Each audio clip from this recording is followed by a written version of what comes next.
His legacy spans over 40 years, from his origins in the arcade to becoming a boring-ass Smash Bros. Character.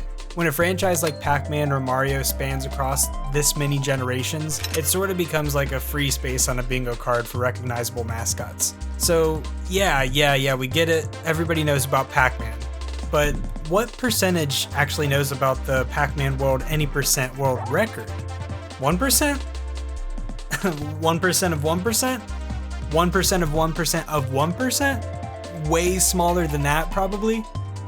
Well, if you ask me, that's a damn shame.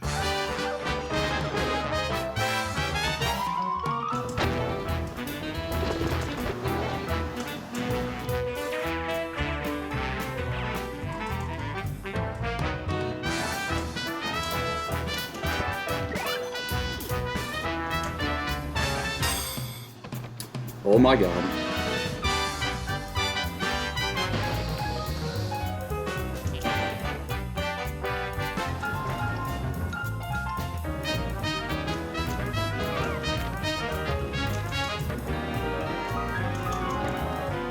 Shout out to this guy.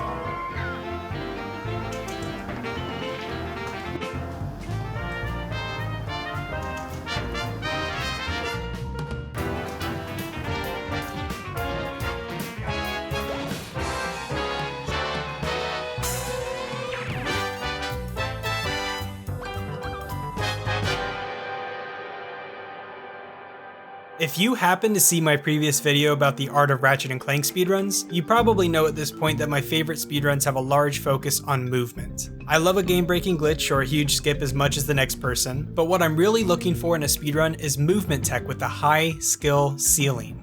Games where the movement can always be improved upon, and marveling at how top runners reach a flow state that can only come from hours and hours of perfecting game mechanics. Now I think Pac-Man World is a criminally underrated speed game. As of recording this video, the Any Percent category for this game only has 14 runners, with much of those PBs dating back to 3 or 5 years ago.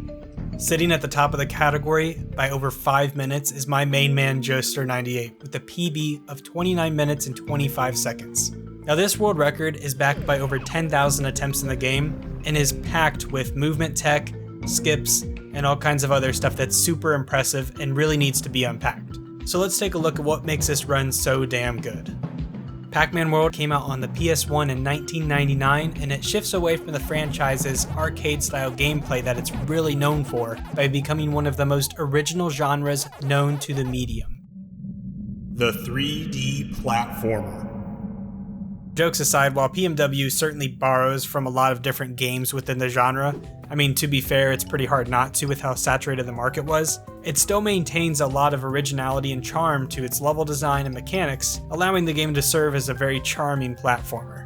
Pac-Man World has 6 sequential worlds, each containing 3 levels and a boss, except for World 2, which has its second and third levels essentially crammed together due to development constraints at the time. Within each world there is a cage containing one of Pac-Man's friends, and a key that needs to be collected to free said friend. Sometimes the key and the cage are in the same level, and sometimes they aren't, so you have to go to 2 different levels to collect both of them. The goal of Any Percent is to beat the final boss, Talkman, who can only be unlocked after freeing all 6 of Pac-Man's friends. The first level of each world is unlocked from the start, and subsequent levels unlock after completing the previous one. So utilizing all of this information, we can map out all the levels of this game, and start to form a goal of how we traverse through this as quickly as possible. World 1's key is located in 1-2, and our first friend Puka is located in 1-3. World 2's mega level 2-2 contains both the key and Pac-Man's dog Chomp Chomp. World 3's key and friend Professor Pac-Man can be found in 3-2. World 4 separates the key in 4-2 and Baby Pac-Man in 4-3. World 5's level 5-3 has both the key and Pac Jr. And finally, World 6 has the key in 6-2 and Miss Pac-Man in 6-3. With all of these requirements covered, you might be noticing that several levels, including all of the bosses leading up to Talkman, aren't required in order to unlock the final boss of the game. So, hey, let's just forget about those levels, right?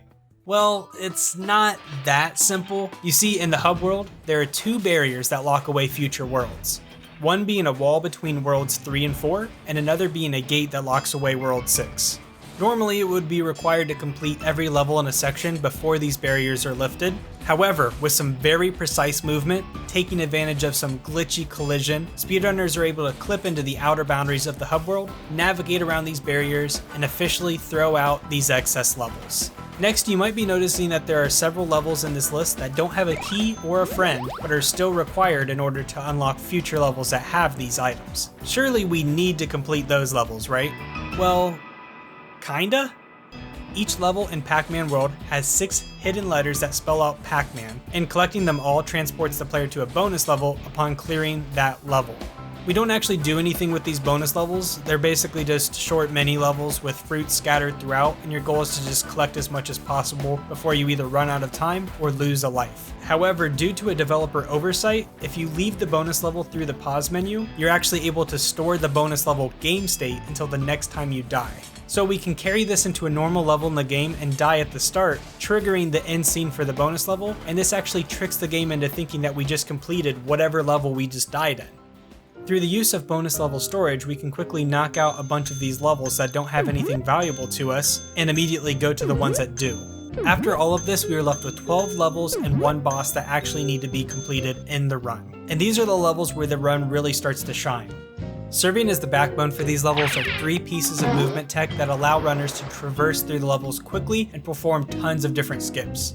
First off, we have the rev roll, which upon first look you'll probably start thinking of the spin dash in Sonic games. This is used in several intended sections of the levels, including various ramps and specific platforms, but you also might be noticing that doing it gives you a quick boost of speed right from the start, so it's used throughout the game. Second, we have the butt bounce, which is executed by pressing the jump button and then pressing it again once you're in the air. Similar to the rev roll, it has intended uses in killing enemies and activating buttons, but it also allows Pac-Man to jump a little bit higher compared to his regular jump. Utilizing this optimally allows speedrunners to jump over invisible walls and reach areas that are not normally possible, allowing for many skips throughout the run and skipping a ton of different backtracking sections. Finally, we have one of the most interesting forms of movement in the game, the zigzag.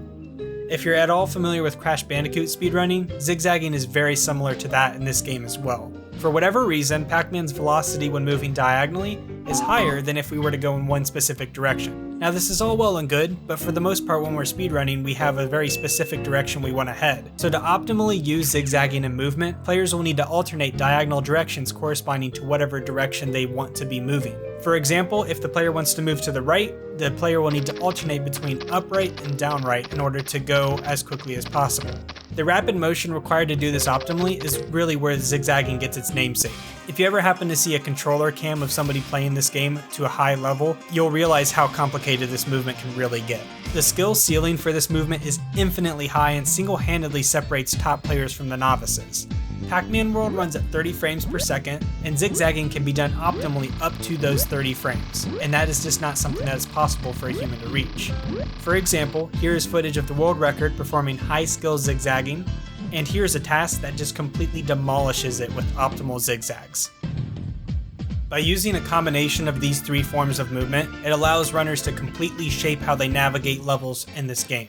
For example, here with the well-timed butt bounce, Joe is actually able to damage boost off this swinging log to reach a key much earlier than anticipated, eliminating a ton of backtracking and actually saving a whole minute off of the run. Right here, a rev roll can actually speed up this section, allowing Joe to cross this gap while also breaking open this chest that contains a power-up that gets to be used immediately after. Oftentimes, this movement tech is often used together, as seen here, where Joe does a butt bounce on the corner, zigzags over to this ledge, and then rev rolls after to quickly get back up to top speed. Watching someone like Joe run this game is really something special. So many times throughout this run, you'll see him go for these huge jumps, taking full advantage of his zigzagging skills to just barely grab onto a ledge. Sometimes these skips save less than a second, and he could be doing a trick that a lesser skilled runner might not even be able to attempt, just because their zigzagging is not that good. His level of comfort behind the controls of the game allow him to perform these tricks where a minor slip up could cost him the entire run. And it just so happened that the effort and the skill that Joester poured into this game, into each level, each leap, each chaotic zigzag, would eventually pay off for him on February 19th, 2018. After 2.5 years of grinding this game, with no one even close to his skill level, he would prove that a huge milestone was possible. He would shatter past the 30-minute barrier of the run with a 29:25. One more. Oh my god. That's it. Yes! Yes! And to this day, almost 3 years later, that's where the time stands. That's it. If you'd be interested in seeing Joester's run in its entirety, I highly recommend it. I've linked it in the description below, as well as his run from SGDQ 2019, which contains some fantastic commentary as well. It also has some footage of me faintly in the background trying to stay awake after perhaps drinking a little bit too much before Joe's run. Give me a break, it was like 2 or 3 in the morning at the time. I tried to enjoy it as much as possible, but I was really tired at the point. Getting to learn more about this run was really what helped me appreciate the level of skill that Joe has put into this game, and I really hope that this video helps to do the same for you. And with this video being posted, I can officially say that I have a quote-unquote series of videos called The Art of Speedrunning. In these videos, my goal will be to share the art and beauty behind runs that might not be so apparent at a quick glance. I have a ton of other categories that I'd really be interested in showcasing in this format, and I really hope you enjoy them. Thanks for watching.